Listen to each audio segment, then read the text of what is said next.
Hi guys, it's Maryanne Alexander, and I'm going to be finished reading my books that I got. So, let's get started with the books on the side. So, alright, now let's get started. Okay? The first book is called Henny Penny.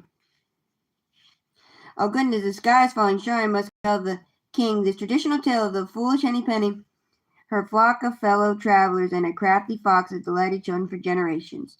This is similar to the movie Chicken Little, Disney's Chicken Little. So, okay? So, Henny Penny. One day, Henny Penny went into the woods to search for nuts. A big acorn from a tree hit her feathered head. Cluck, cluck, cluck, squawked poor Henny Penny. Oh goodness, the sky is falling. Surely I must go tell the king. There's Henny Penny and the acorn.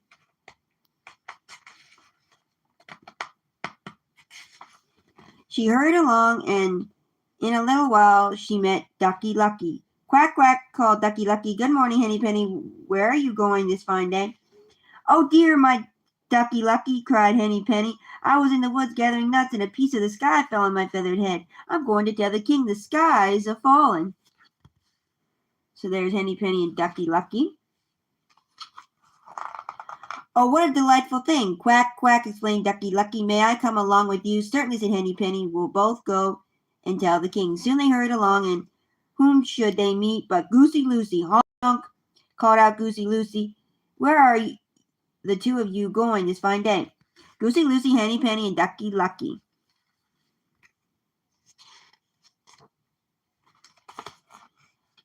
Oh, dear me, Goosey Lucy, cried Ducky Lucky. Henny Penny was in the woods gathering nuts, and a piece of the sky fell upon her feathered head. We're on our way to tell the king the sky has fallen.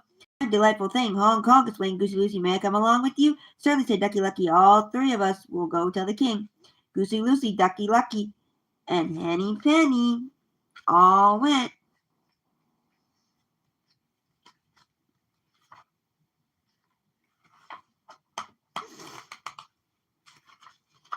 Soon they hurried along. Whom should they meet but Grander Lander? Squonk, squonk. Grander Lander, where are the three of you going this fine day? Oh, dear Grander Lander, cried Goosey Lucy. Henny Penny was in the woods gathering nuts, and a piece of the sky fell upon her feathered head. We're on our way to tell the king the sky has fallen. Oh, what a grateful thing. Squonk, squonk, squonk, exclaimed Gander Lander. May I come along with you? Certainly, Goosey Lucy. All four of us will go and tell the king. So they all hurried along, and whom should they meet but Turkey Lurkey? Gobble, gobble. Gobble, gobble, cried Turkey Lurkey, stretching out his long neck. Where are the four of you going this fine day? So there's Gander Lander, Henny Penny, Ducky Lucky, Goosey Lucy. And there's Turkey Lurkey. There's Turkey Lurkey, Henny Penny, Ducky Lucky, Goosey Lucy, and let's see, Goosey Lucy, and Grander Lander. Grander Lander, Goosey Lucy, Ducky Lucky, Henny Penny, and Turkey Lurkey. Oh, dearie me, Turkey Lurkey, cried Gander Lander. Henny Penny was in the woods gathering nuts, and a piece of the sky fell upon her feathered head. We're on our way to tell the king the sky has fallen. Oh, what a delightful thing. Gobble, gobble, exclaimed Turkey Lurkey. May I come along with you? Certainly, said Grander Lander. All five of us will go tell the king. So they hurried along, and whom should they meet? There's Turkey Lurkey, Henny Penny, Grander Lander, Goosey Lucy, and Ducky Lucky.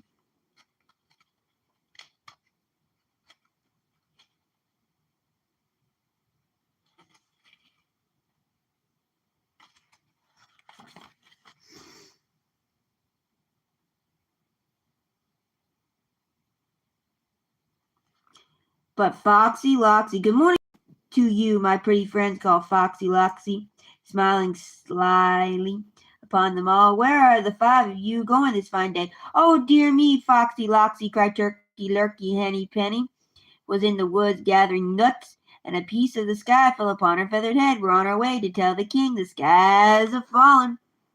There's Foxy Loxy. Oh, what a delightful thing, exclaimed Foxy Loxy, but he smiled as though it might not be such a dreadful thing after all. Was Henny Penny standing near the big oak tree at the edge of the woods, may I ask? That was just the place, cried Henny Penny. Ah, I thought so, said Fox Loxy. I was there yesterday. I thought the sky looked rather weak. The king should know about it. Are you sure that you know the way to the palace? The 5 friends all looked at one another and shook their heads. Then I should lead you to it, said Foxy Loxy, and he licked his lips hungrily. Just follow me, and we'll all go tell the king the skies have fallen. So Foxy Loxy led the way. They soon came to a big hole that went beneath the roots of the tree. Now, this was really the door to Foxy Loxy's den, but he smiled. This is a short way to the king's palace. I shall go in first, and you must follow me at once. Then you will be in the presence of the king to tell him the skies have fallen. Henny Penny and her friends promised to do just as the sly fox said. He led the way into his burrow. There he waited, thinking of what a fine dinner Henny Penny and her friends would make.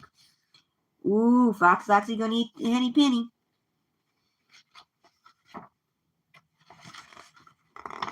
Henny Penny started toward the hole. Then all at once she remembered something. Oh, goodness me, she cried, I've forgotten to lay my egg today. There are enough of you to go tell the king without me. Away went Henny Penny as fast as she could. Ducky, Lucky, Goosey, Lucy, Grander, Lander, Turkey, Lurkey, and Turkey Lurkey watched her go. Foxy Loxy knows the way to the king's palace, said Goosey Lucy. Let him tell the king's skies have fallen. I have work to do. I must go back to it at once, so must we, said the others. Away they scattered. Foxy Loxy wished hungrily for Henny Penny and her friends to come. After a while he came out to look for them, but they were gone, every one of them. Henny Penny, Ducky, Lucky, Goosey, Lucy, Grander, Lander, Turkey, Lurkey. So it was the fox. So was that. Foxy Loxy had to go without his fine dinner. The king was never told. The sky was a-fallen. The end. The next book is called The Napping House by Audrey Wood and illustrated by Dawn Wood. The Napping House. There is a house, a napping house, where everyone is asleep. And in the house there is a bed, a cozy bed, in a napping house where everyone is asleep. And on that bed there is a granny, snoring granny, on a cozy bed in a napping house where everyone is asleep.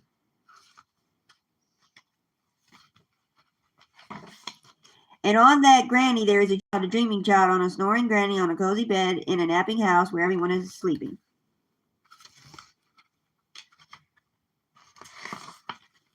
And on the child there is a dog, a dozen dog, on a dreaming child, on a snoring granny, on a cozy bed in a napping house where everyone is sleeping. And on that dog there is a cat, a snoozing cat, on a dozing dog, and on a dreaming child, and on a snoring granny, on a cozy bed in a napping house where everyone is sleeping. And on that cat there is a mouse, a slumbering mouse, on a snoozing cat, on a dozing dog, on a dreaming child, on a snoring granny, on a cozy bed in a napping house where everyone is sleeping. And on that mouse there is a flea. Can it be a wakeful flea? On a snoring little mouse, on a snoring cat, on a dozing dog, on a dreaming child, on a snoring granny, on a cozy bed in a napping house where everyone is asleep. A wakeful flea who bites the mouse. Whoa.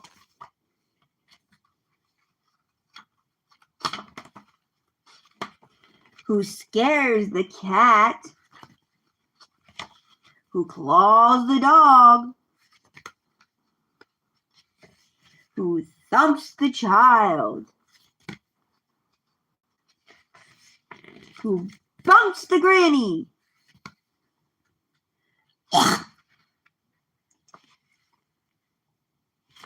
who breaks the bed, in the napping house where no one now is sleeping. The end. Night, night, Maryland. Good night, moms and daughters and dads and sons. The world is calm and quiet. Sweet dreams to everyone. Before I settle down to sleep, I blow a kiss goodnight to make sure all of Maryland will have sweet dreams tonight. Good night, stores and plazas. It's closing time, so put away your toys and treats and pull your shutters down.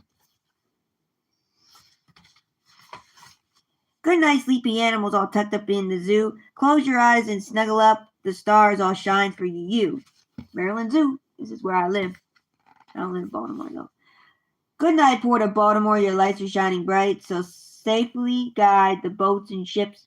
To safely guide the boats and ships past Fort McHenry's might.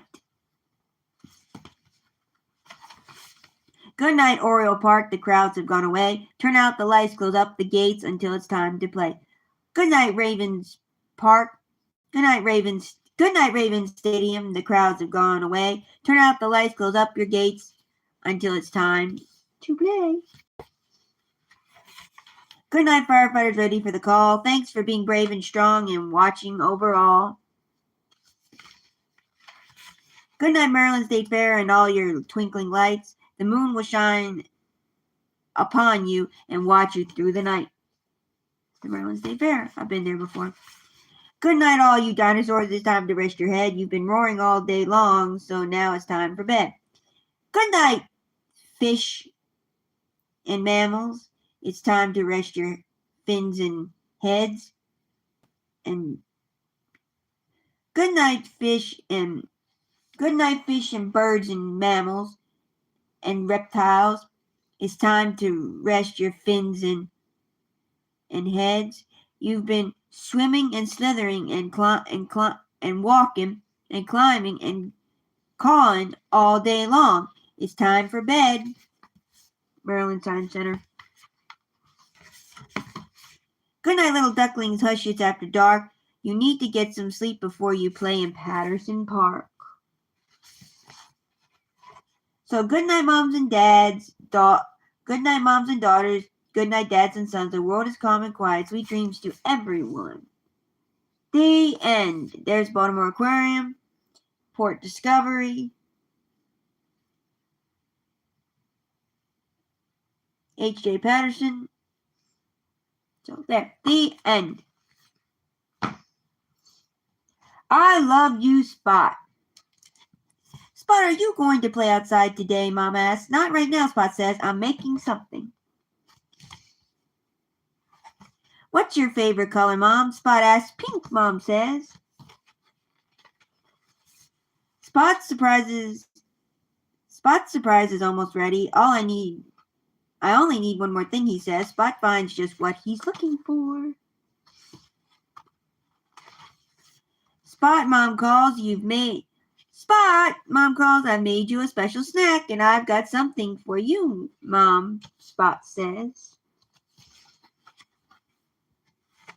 I love you, Mom, and I love you, Spot. The end. But Not the Hippopotamus by Sandra Boynton. A hog and a frog convert in the bog, but not the hippopotamus. A cat and two rats are trying on hats, but not the hippopotamus. A moose and a goose together having juice, but not the hippopotamus. A bear and a hare have been to a fair, but not the hippopotamus.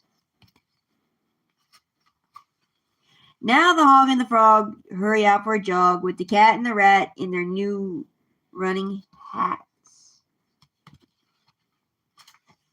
While the moose and the bear and the goose and the hare are doing their best to keep up with the rest, but not the hippopotamus. Then the animal pack comes scurrying back, saying, "Hey, come join the lot of us." And she just doesn't know, should she stay, should she go? Yes, the hippopotamus, but not the armadillo. Opposites by Sandra Boynton. Big and small, short and tall. High and low, fast and slow. Heavy and light, day and night. In and out, whisper and shout. Whisper and shout. Weak and strong, right and wrong.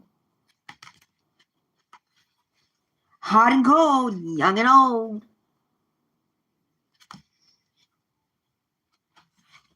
Wet and dry, hello, goodbye. The end. I Love You as Big as the World by David Van Buren. I love you as big as the world. I love you as deep as the sea. I love you as bright as the sun. I love you, and I know you love me. I love you as blue as the sky. I love you as long as the days. I love you as high as the mountaintop. I love you in so many ways. I love you as strong as the wind. I love you as soft as the dew. I love you as far as the star. I love you as far as a star. I love you because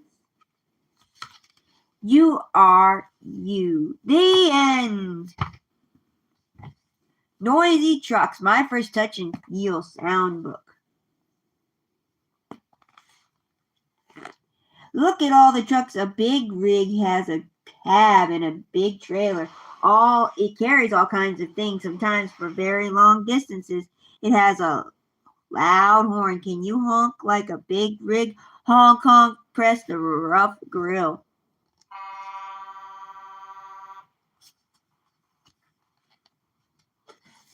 A monster truck has giant tires. The trucks can race each other and crash small cars. Monster trucks perform spins and tricks. Can you make a loud crashing sound like a monster truck? Crash, crash, press the bumpy tire.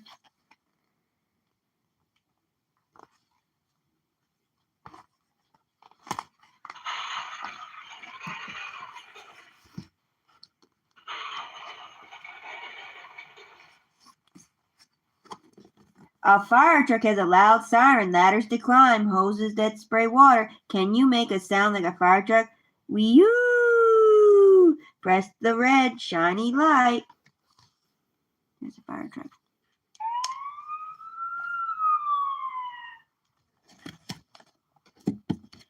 A backhoe is used to dig huge holes in the ground. It has a big bucket with teeth on the end of the long metal arm. Can you chug like a backhoe? Press the smooth bucket. Chug.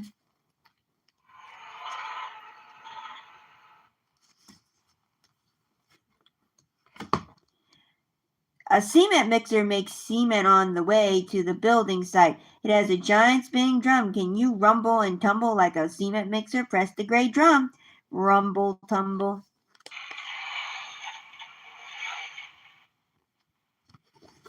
Honk, rumble, tumble, crash, chug, wee-oo. Press the button to hear the trucks again. Look at all of the trucks. Which is your favorite one? Here's all the trucks. The big rig, the backhoe, the monster truck, the cement truck, and the fire truck.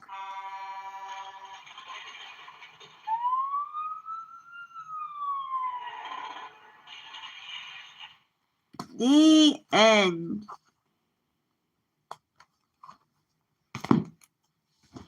Franklin Goes to School by Paulette Burgoyne and Brenda Clark. There's the back. Kids can press. Franklin Goes to School, written by Paulette Burgoyne and Brenda Clark. Franklin could count by twos and tie shoes. He could zip zippers, buttons, but Franklin was worried about starting school, and that was the problem because Franklin was going to school for the very first time. There's the school. Franklin woke up with the sun. It's my first day of school, he told Goldie his fish. Franklin packed his new pencil case with a ruler, a pencil, an eraser, and 12 colored pencils that he had sharpened himself. Then he woke his parents. There's Franklin and Goldie. That's before Harry came along. Hurry, he said to his parents. I can't not be late for school. Franklin's mother looked at the clock. Even the teacher is not awake. She laughed. It's too early. You must be very excited, said Franklin's father. Franklin nodded. It was so early that there was time to make a big breakfast. You need a full tummy to work at school, said Franklin's father. Franklin was not hungry. I already have a full tummy, he said. It feels like it is full of jumping frogs. Franklin's mother gave him a hug. I felt that way on my first day of school, but the funny feeling went away. Franklin ate a little. He double-checked his books. He double-checked his book bag. Finally, it was time to go to school.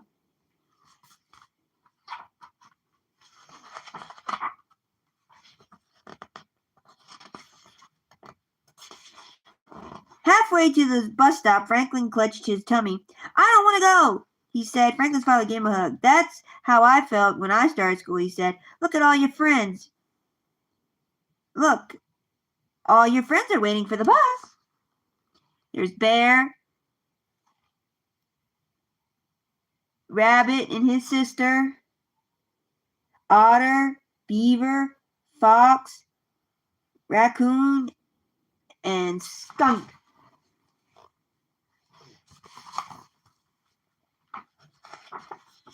There was a big crowd at the bus stop. There were brothers and sisters, mothers and fathers. Beaver was carrying her favorite book. I can read it, she said. All of it, asked Beaver. Yes, she answered proudly. Franklin rumbled his tummy. Rubbed his tummy. Rabbit pulled out a brand new notebook. My big sister showed me how to write my numbers, she said. All of them, asked Fox. Most of them, boasted Rabbit. Franklin looked at his mother. I want to go home, he said. We will be here after school to hear about all the things you did today, she said. When the bus arrived, Rabbit grabbed his sister's hand and climbed aboard. Bear stood on the steps and waved goodbye again and again. Franklin hugged his mother, then his father. He kept hugging them after his friends had found seats. As the school bus pulled away, Franklin looked out the window. He didn't know if he was ready for school. Do you think the teacher will yell? Wondered Rabbit, who jumped at loud noises. Do you think there's a bathroom at school? Asked Beaver, fidgeting in her seat. I hope somebody has an extra snack, said Bear, who already eaten his. Franklin did not say anything. The bus ride seemed very, very long.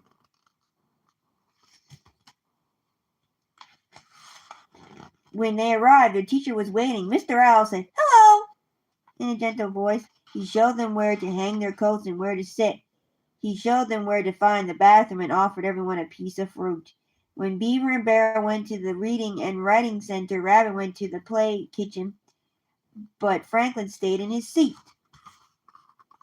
Poor Franklin.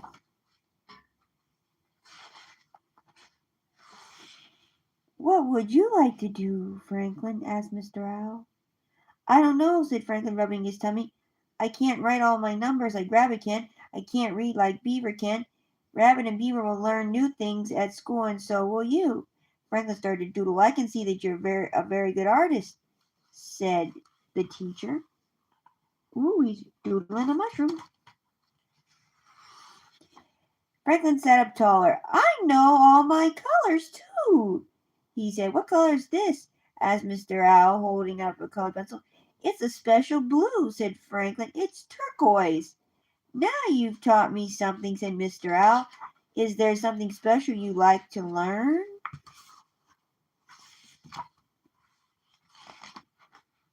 There are so many things Franklin wanted to learn that he had trouble deciding. Finally, he asked Mr. Owl to help him read his favorite book. Franklin made a building of blocks. He sorted the money at the classroom store and painted 4 pictures, one for the teacher, one for himself, and 2 for his parents. It was a wonderful day. Franklin sat at the back of the bus all the way home. He bumped up and down. He was so busy having fun, he almost forgot to get off at his stop. His parents were waiting.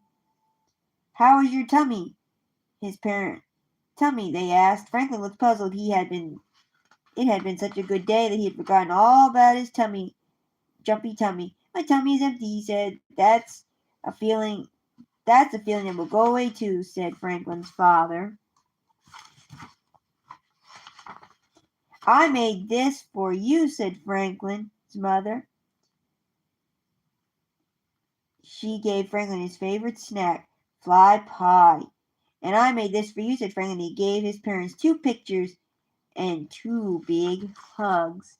The end. Bumpy Monkey, don't be scared.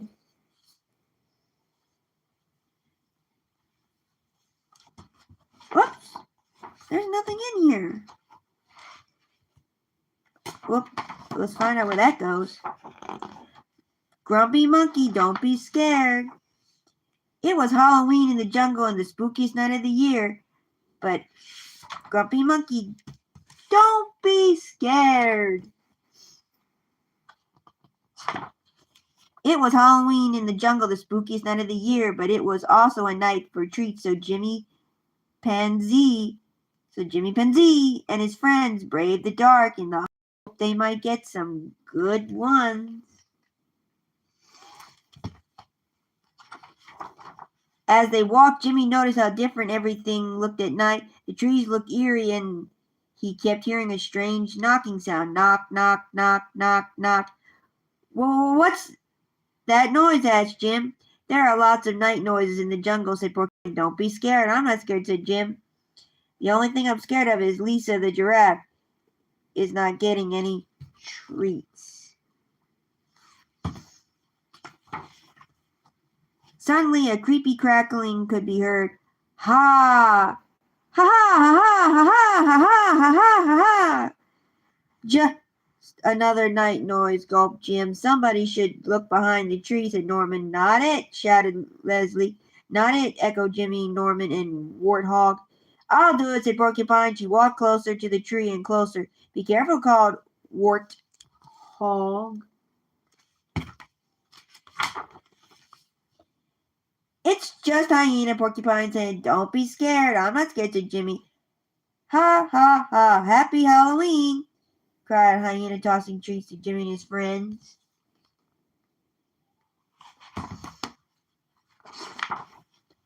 The sky grew even darker. Suddenly something slimy wrapped itself around Jimmy's leg. Something got Jimmy, Warthog screamed. Ah!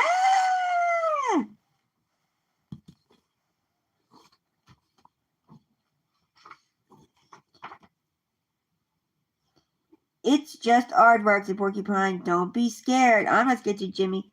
I am, said Warthog. Pleased to meet you, and a very good Halloween to you all, Aardvark said, and gave them some treats.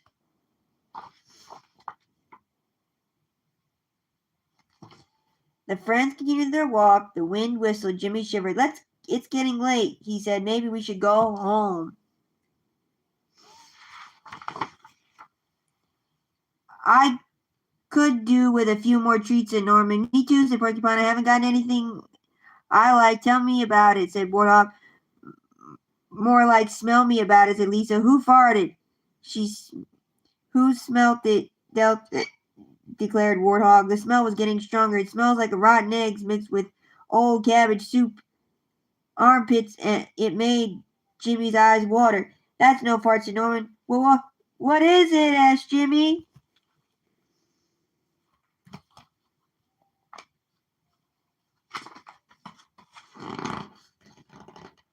It's just Polecat, said Porcupine. Pole, what? Asked Porcupine. Polecat, said Porcupine. He's a night animal. Don't be scared, said Leslie. I'm not scared, said Jimmy. Actually, Porcupine said you should be a little scared. Don't come any closer, shouted Polecat, spraying the stinkiest liquid Jimmy had ever smelled. Run, screamed Warthog. There they go. That was close, said Norman. You bet your butt it was, said Leslie. Jimmy looked around. It was so dark he had no idea where they were. Then he heard the knocking sound again. Knock, knock, knock, knock, knock. But in the deep dark, Jimmy could tell where the sound was coming from. Knock, knock, knock, knock, knock. Don't be scared, Porcupine. It's just night noises. I'm not scared, squealed Jimmy.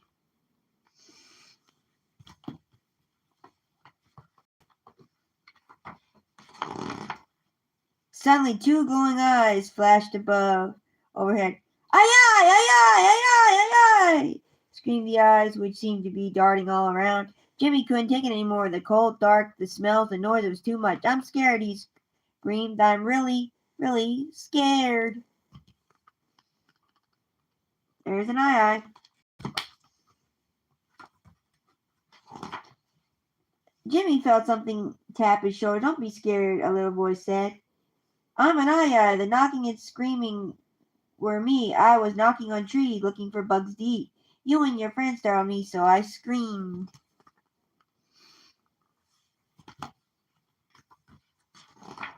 I guess we both got scared, said Jimmy. It's okay, said Norman. Everyone feels scared sometimes. Here, have some Halloween treats, said Aye. Finally, some good treats, said Warthog.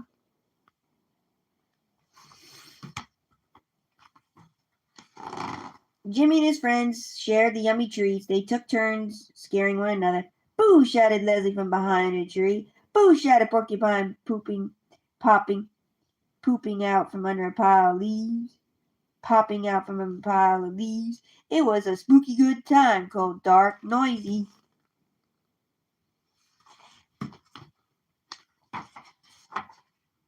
And smelling pee-oo. Pee-oo.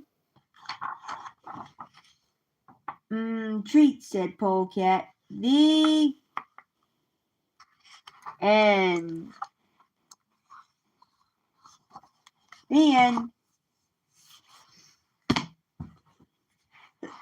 The Berenstein Bears and Too Much Vacation. The Berenstein Bears and Too Much Vacation. And a bear's vacation with more rain than sun and end up being the one that's most fun. Berenstein Bears and Too Much Vacation by Stan and Jan Berenstein. Well, that's everything, said Mama Bear as she and Sister and Brother Bear held the car trunk lid so that Papa could tie it down. Not quite, said Papa, running back into the treehouse. We almost forgot the camera, he said when he reappeared. What good is a wonderful vacation without photographs to remember it by? Good thinking, Papa, said Brother. May I take some pictures when we get there? And how about me? Sister wanted to know. Of course you may, said Papa as they bundled into the car. We're all going to take pictures of the most wonderful vacation the Bear family has ever had. All right, now everybody buckle up and we'll be on our way. 4 safety belts clicked into place and they left their safe, comfortable treehouse and headed for the excitement and adventure of a vacation high up in the wilds of Great Grizzly Mountains. It had been Papa's idea to take their vacation in the Great Grizzly Mountains. It will be a real wilderness experience. We'll live off the land. We're getting too soft here in the valley with all our supermarkets and other conveniences. When he saw the ad in the newspaper, there was no holding him. It said, "Try a wilderness vacation, a lovely mountain cabin, complete with rowboat by grateful Crystal Lake." "Ah," said Papa, painting beautiful word pictures.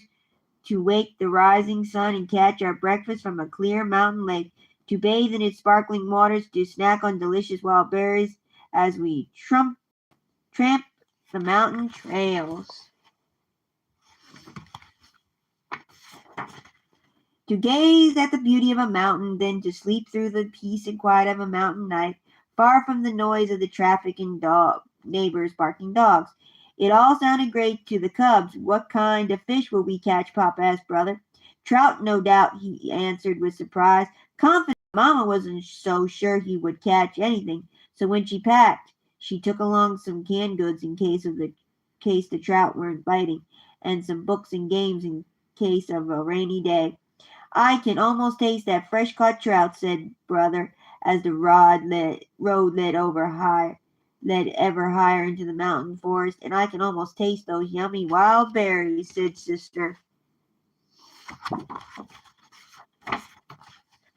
"And don't forget my terrific wilderness stew," said Papa, as he turned onto an even steeper road. "But we didn't bring things for stew," objected Mama. "All we brought were some canned goods." "Of course we didn't," laughed Papa. "I'm talking about my special live-off-the-land survival stew.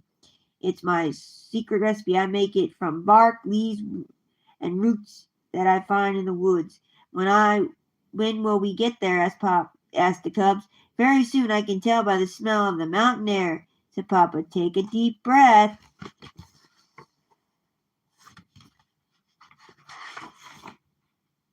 "That's not mountain air," complained Brother, making a face. "That's a skunk." Said Papa, wrinkling his nose. "A good time to start taking pictures," thought Mama. "Phew," said Papa. "Click," said the camera. "There's the cabin," shouted Sister, as they rounded the bend.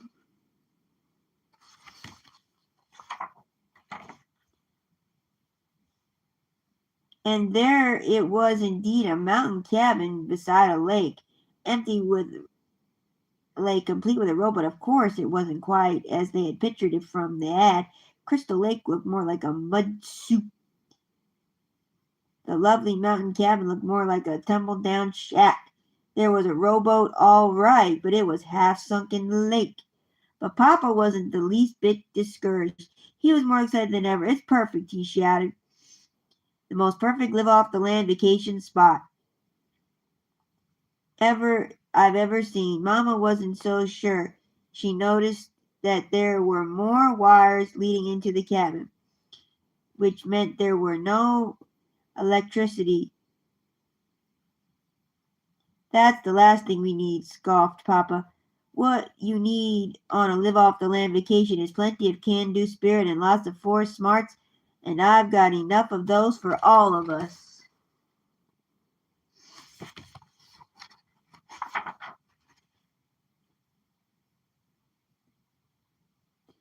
He took a cooking pot and a folding chair from the car trunk. "Here," he said, making a seat for Mama. "This is a vacation. You relax while I gather the fixings for my famous wilderness stew. And you two tidy up the cabin," he called to the cubs as he headed into the forest with a cooking pot. But Mama didn't expect too much. "Relaxing on this vacation," she said, wasn't surprised to find that the cabin was an even worse mess inside than it was outside. There was an ankle-deep carpet of twigs, branches, dead leaves on the floor. It was practically a museum of spiderwebs, cocoons, and mouse nests. "Time for another picture," thought Mama. "Scurry, scurry," went the mice. "Click," went the camera.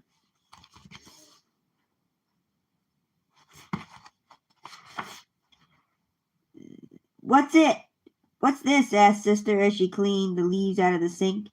"That's a hand pump."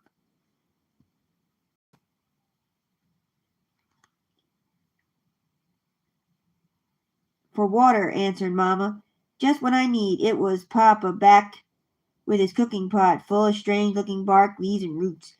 A little water for my stew. He worked the handle of the pump, glurged, and squirted. After a while, it began to squirt water, rusty brown water. But he wasn't discouraged. Just what I need for my stew, he said cheerfully. Ready-made gravy. He carried the pot outside, where he had prepared a cooking fire. It was very exciting for the cubs, but Mama wasn't so sure. She made a fire in the fireplace and warmed up a supper of canned beans and dried honeycomb. When Papa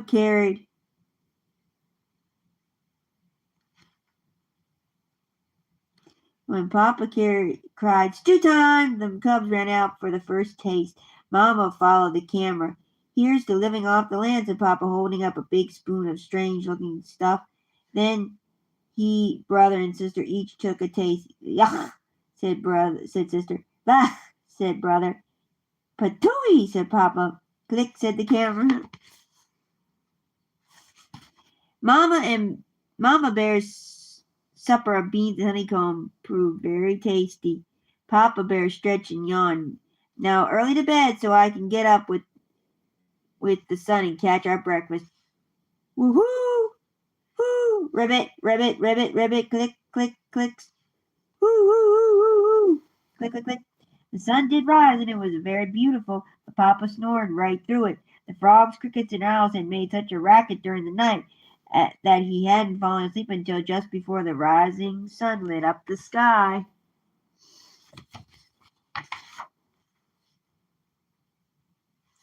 Papa began to get a little discouraged when he went out to catch breakfast. The boat sank as soon as he stepped into it, and all he caught was a gloopy mud skipper that made snuffling noises and started. Snuffle, snuffle, gloop, and the mud skipper, click, said the camera. It was Papa's turn to snap the pictures when Mom and the cubs tasted the wild berries. The thorns were something fierce, and the berries were so sour the birds puckered.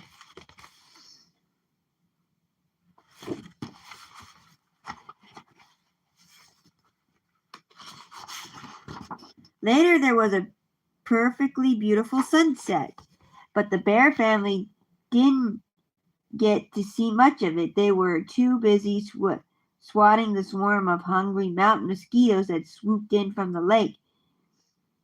Live off the land, you say, shouted Mama as they ran for the cabin. With all these thorns and mosquitoes, it's more like the land is living off of us. It began to rain, but just as they reached the cabin, but the roof leaked badly, and pretty soon they had more leaks than they had pots and pans. They spent a miserable night. By morning, they were soaked to their fur. There was a foot of water in the front stairwell. Poor Bernstein Bears. Don't worry, said Papa. The rain can't last forever. And just as soon as I sweep out this water, but instead of Papa sweeping the water, the water swept Papa out the door, down the muddy slope, into the mucky lake. When Mama and the cubs reached him, he looked more like a mud ball than a Papa Bear. Say, he said, looking up at them, I have a terrific idea. Let's go home. So the bear family loaded the trunk, put the car top up, bundled into the car, bumped and splashed down the mountain in the driving rain. The rain had stopped and the sun had come out. By the time they reached the valley, and their treehouse had never looked so good to them as they did.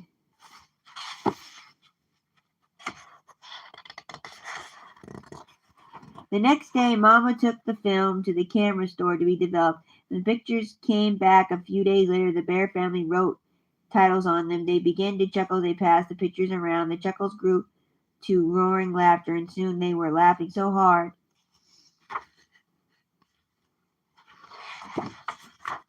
and ever so often through the years they take out those pictures and have an absolutely wonderful time enjoying the worst vacation the bear family ever had. The end.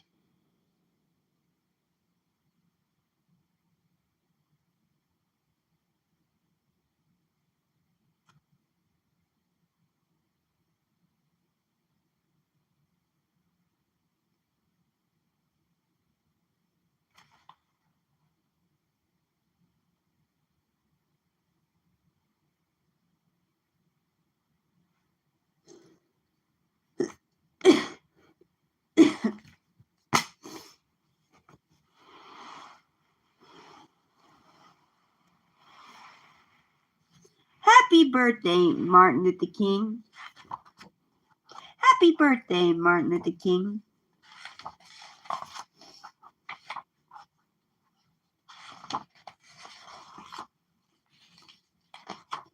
Martin Luther King Jr. was born on January 15, 1929 in Atlanta, Georgia. His parents loved him very much. Martin Luther King had the same name as his father, except for one thing. His father was called Martin Luther King Sr. Martin was called Martin Luther King Jr. Martin went to elementary school, high school, and college in Atlanta. He was a good student. Later, he went to divinity school in Pennsylvania. Martin became a pastor just like his dad at the Ebenezer Baptist Church in Atlanta. They were both called Reverend, and Reverend Martin Luther King Jr. Sr. and the Reverend Martin Luther King Jr.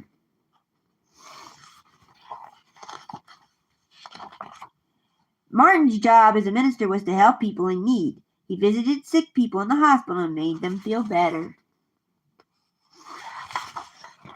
He asked people not to fight with each other. He said that there were peaceful ways to solve problems.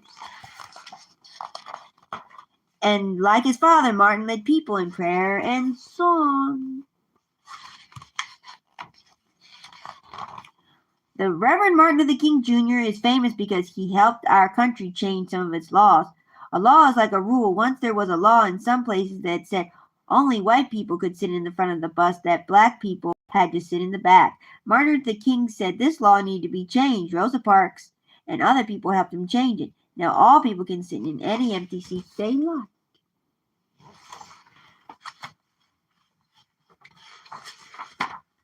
Once there were laws in some places that said that African Americans could only use certain restaurants and drinking fountains. Martin Luther King and many other people helped change these laws. Now all people can share the same restaurants and drinking fountains.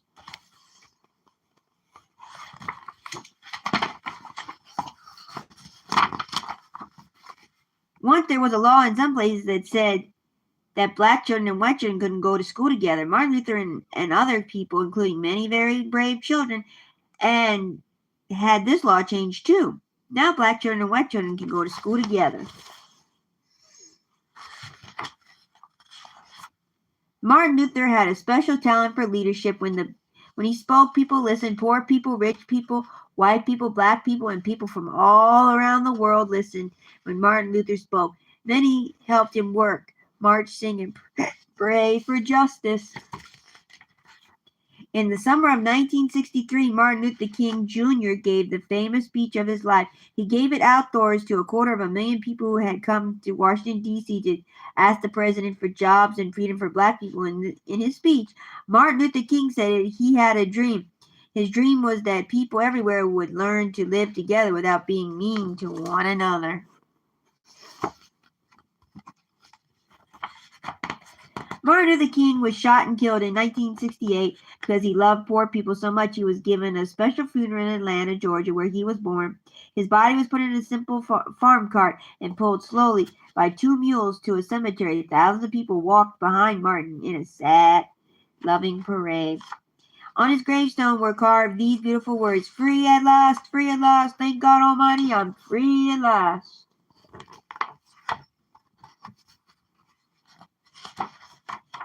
Martin Luther King wanted people to be able to go places together, share food together, and love one another in peace. Because he worked so hard for freedom, he helped so many people gain it. We honor him every year on this day. We call this day Martin Luther King Jr. Day. We call this day Martin Luther King Day. And we say to him, happy birthday, Martin Luther King. The end. The Other Side, 10th Anniversary Edition.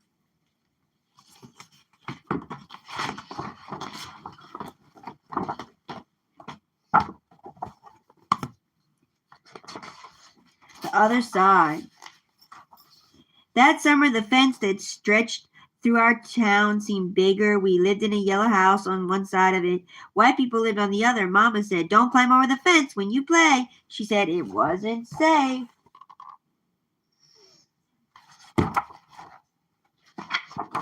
That summer, there was a girl who wore a pink sweater. Each morning, she climbed up on the fence and started over at our side. Sometimes I started back. She never sat on that fence with anybody. That girl didn't.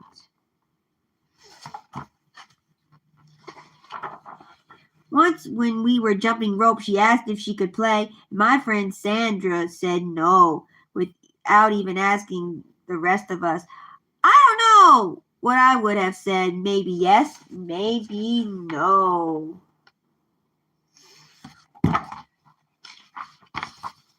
That summer, everyone had everything on the other side of that fence seemed far away. When I asked my mama why, she said, because that's the way things have always been. Sometimes when me and mama went into town,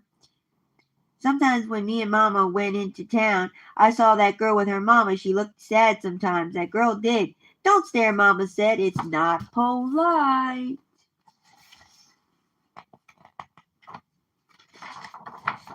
It rained a lot that summer. On rainy days, the girl sat on the fence in a raincoat. She let herself get all wet and acted like she didn't even care. Sometimes I saw her dancing around in puddles, splashing and laughing. Mama wouldn't let me go out in the rain. That's why I bought you rainy day toys, Mama said. You stay inside here where it's warm and safe and dry. But every time it rained, I looked for that girl. I always found her somewhere near the fence.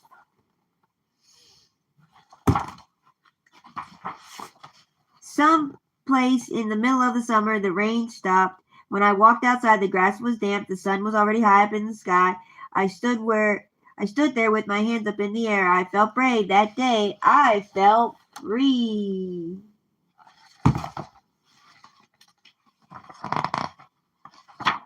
I got close to the fence, and that girl asked me my name. Clover, I said. My name is Anna.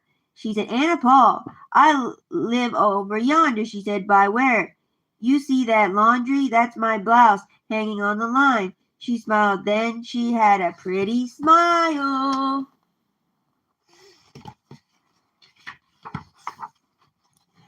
And then I smiled, and we stood there looking at each other, smiling.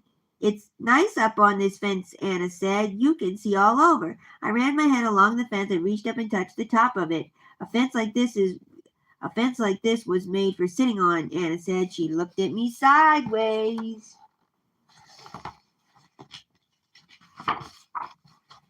Mama says I shouldn't go on the other side, I said. Mama says the same thing, but she never said nothing about sitting on it.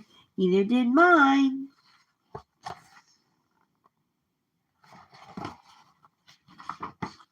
That summer, me and Anna sat together on that fence when Sandra and them looked at me. Funny, I just made believe I didn't care.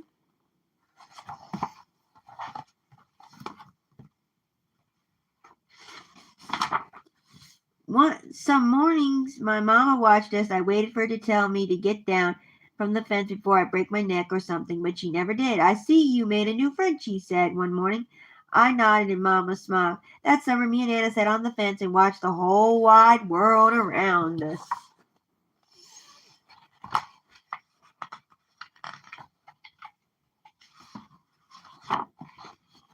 One day, Sandra and them were jumping rope near the fence, and we asked if we could play. I don't care, Sandra said. And when we jumped, Sandra and me were partners, the way we used to be. Wow. When we were too tired to jump anymore, we sat up on the fence, all of us in a long line.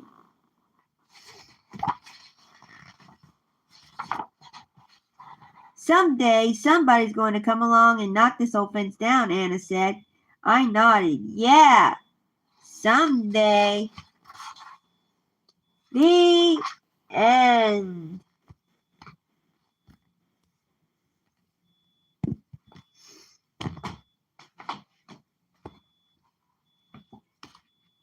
Clifford at the Circus by Norman Birdwell.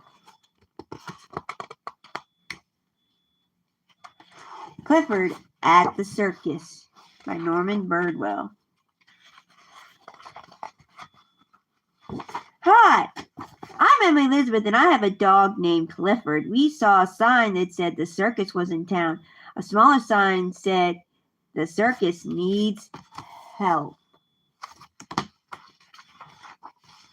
We always wanted to join a circus. We ran there as fast as Clifford could run. The owner said everything was going wrong. He didn't think they could put on a show. I told him Clifford and I would help him. He didn't think a girl and her dog could be much help. But I said the show must go on. The first problem was the lions and the tigers. They wouldn't obey the trainer. Clifford gave them a command.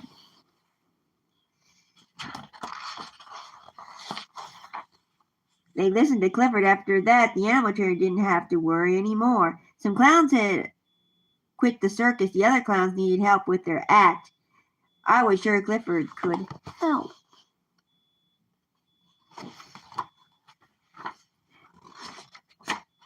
Clifford tried on some costumes. He found one he liked and joined the act. Clifford enjoyed being a clown. He wagged his tail. They made the act even better.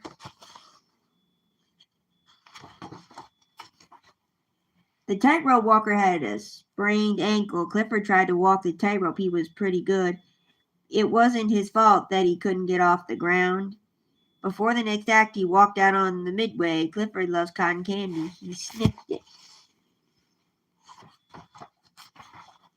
He sniffed it a little too hard. Licking the cotton candy off his nose made him thirsty. He took a drink. The circus man tried to stop him.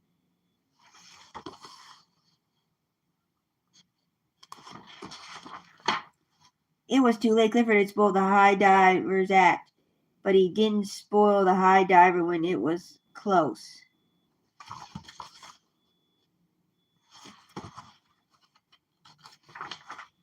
The second half of the circus began with the elephants on parade. The biggest elephant had a cold in its nose and couldn't lead the parade, so Clifford slipped into an elephant suit and gave them a hand. I mean a tail.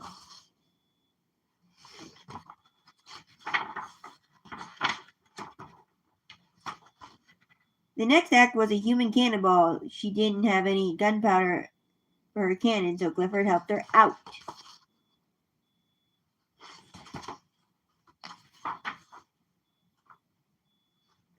Oh dear, the rope broke. He helped her right out of the tent. Then came the grand finale. I was going up in a balloon with the circus man. Everyone came out to watch.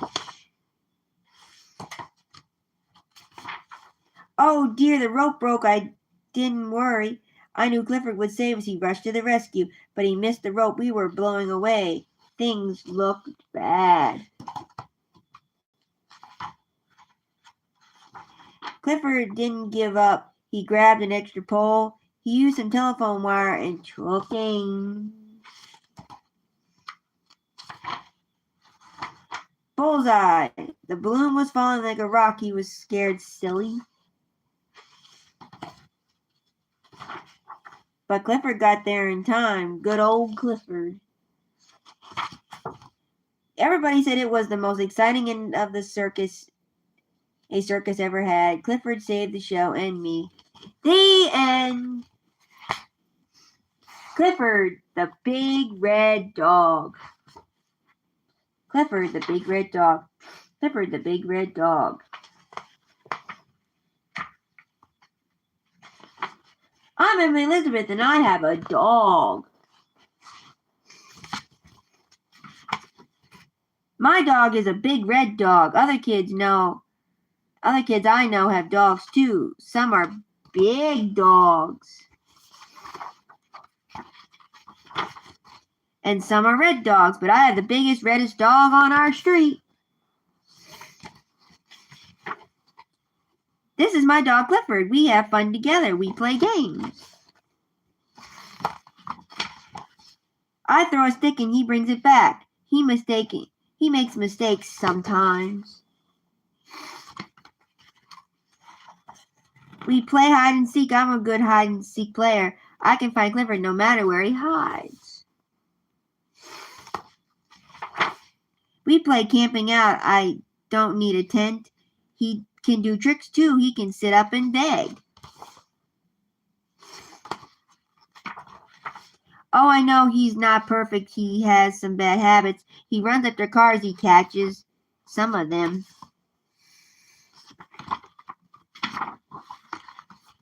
He runs after cats too. We don't go to the zoo anymore. And he digs up flowers. Clifford loves to chew shoes. It's not easy to keep Clifford. He eats and drinks a lot. His house was a problem too, but he's a very good watchdog.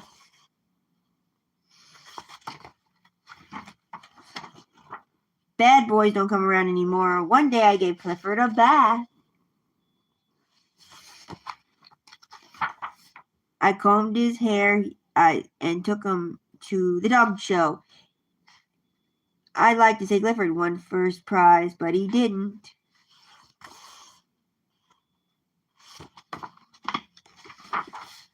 I don't care. You can keep all your small dogs. You can keep all your black, white, brown, and spotted dogs. I'll keep Clifford, won't you? The end.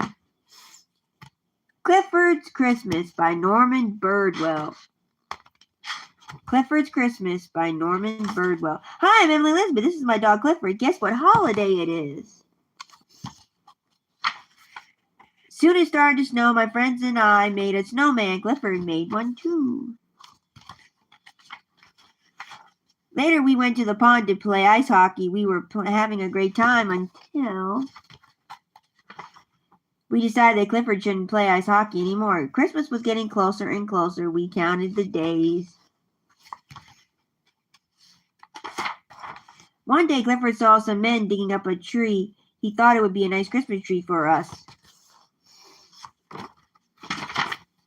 The tree was too big for our house, but it was just right for Clifford.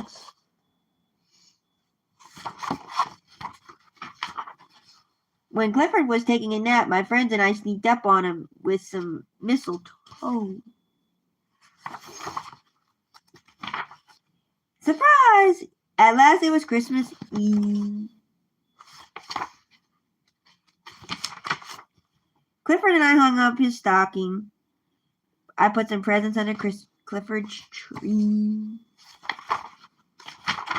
That night, when we were sleeping, Santa came. He landed on Clifford's roof. He walked around looking for a chimney.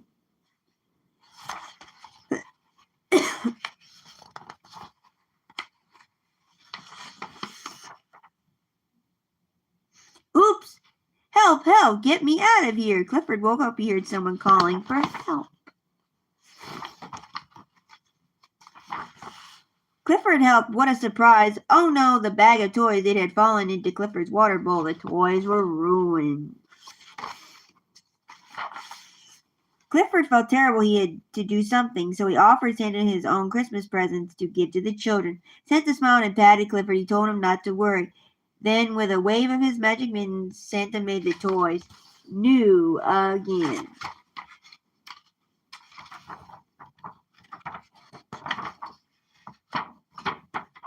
And Clifford is a wonderful dog. He makes every day Christmas. After leaving some toys at my house, Santa got back in his sleigh. He said goodbye to Clifford, and away he flew until next year. On Christmas morning, Clifford and I opened our presents. It was a wonderful day. And Clifford is a wonderful dog. He makes every day Christmas Day. The end. Clifford Visits the Hospital by Norman Birdwell. Clifford visits the hospital. Huh, I'm Emma Elizabeth. This is my dog Clifford. When he was a puppy, Clifford went to the hospital.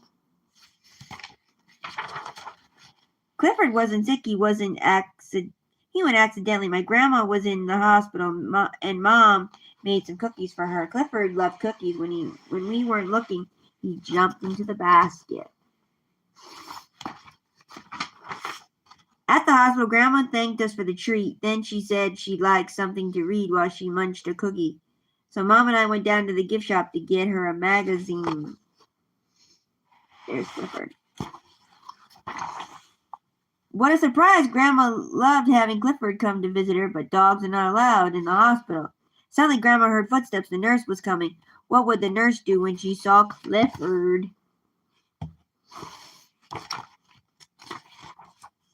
Luckily, the nurse didn't see him. He was too small. The nurse had come to check Grandma's pulse and take her temperature.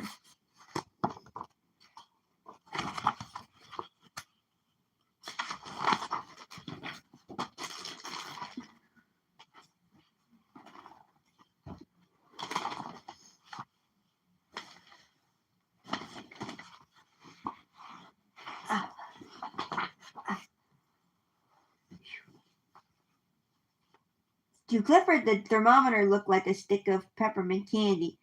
That was not candy. It tasted like medicine.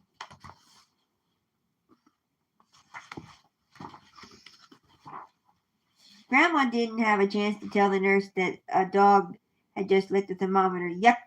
The nurse had to give Grandma a shot. That's when Clifford decided to leave. He hates needles. Clifford zigzagged through the people's feet in the busy hallway. He sped around a corner and dashed through an open door.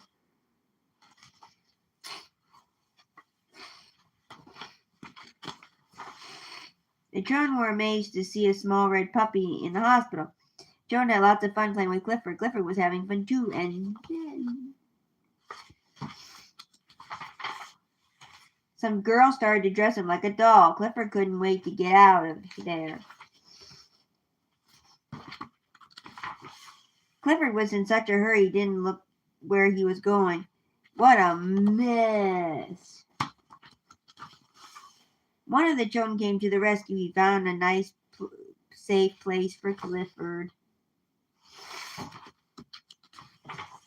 Clifford, like the nursery, kept very still. A proud new father came to the window and asked to see his beautiful baby. Oh, nursery. Oh.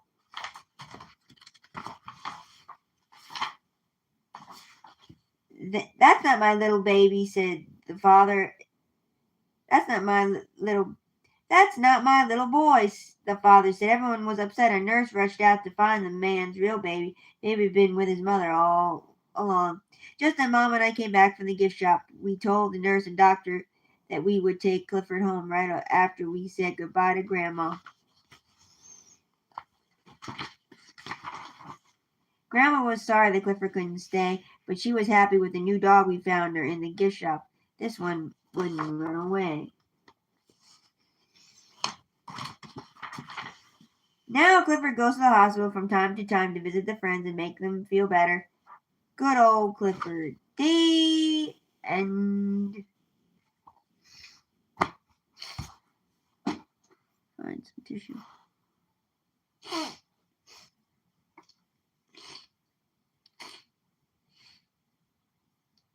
I need to go get me some tissue, and I'll be right back.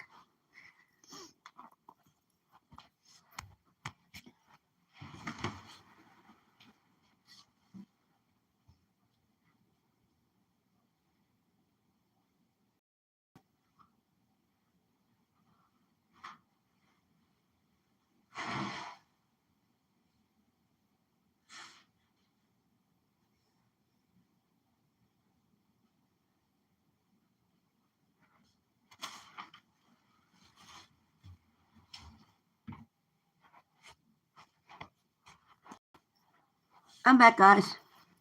Thank you. Next book is a true book. Grassland Mammals.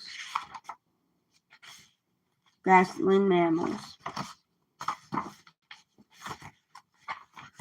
Picture a grasslands. Picture a seemingly endless sea of grass, stretching like a thick green carpet across the land.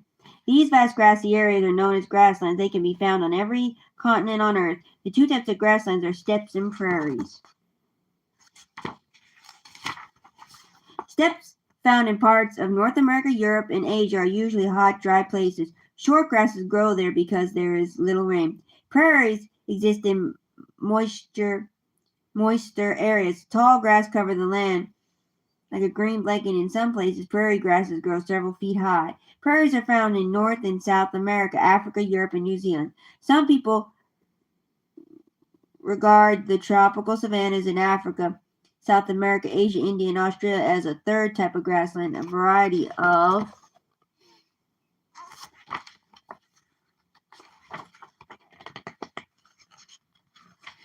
coarse grasses and some scattered trees and shrubs grow in these regions. Savanna grass crop up in broad patches, however, and do not cover the land completely. This book introduces a few interesting mammals of the grassland. Mammals are animals with the backbones and larger brains than other types of animals. They are also the only animals that nurse their young. Unfortunately, due to overhunting, the distribution of their habitat as grasslands are turned into farms, many grassland mammals have become endangered. Whoa. Giraffes in the wild are found in East Africa south of the Sahara Desert. They also now live in the area's national parks and game preserves. Kangaroos are found in Australia and neighboring islands. Aardvarks are found in Africa south of the Sahara Desert. African elephants live in Africa south of the Sahara Desert. Prairie dogs live in western North America.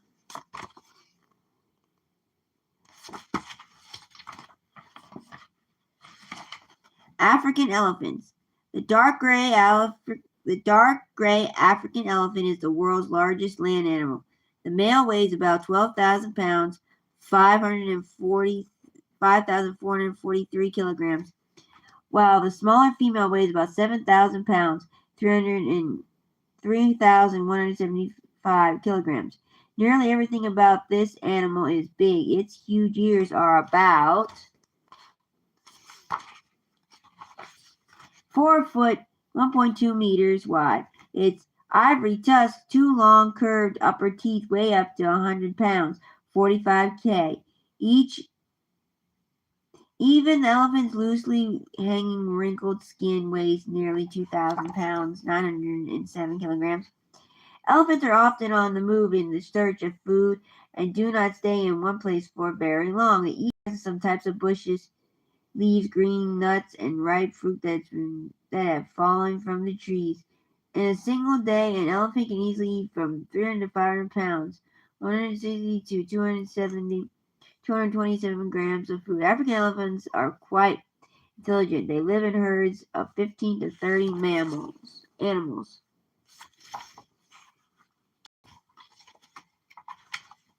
And make a broad range of sounds to communicate with others.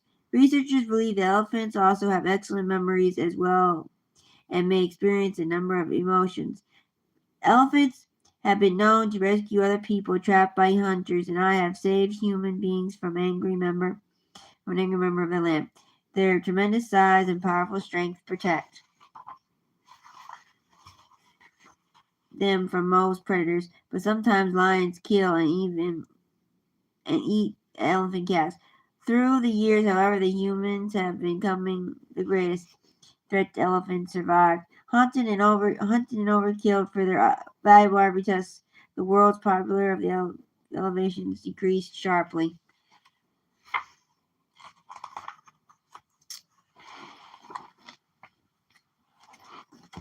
Prairie dogs. And we will start there tomorrow about prairie dogs. Because my eyes are tired, folks. Good night.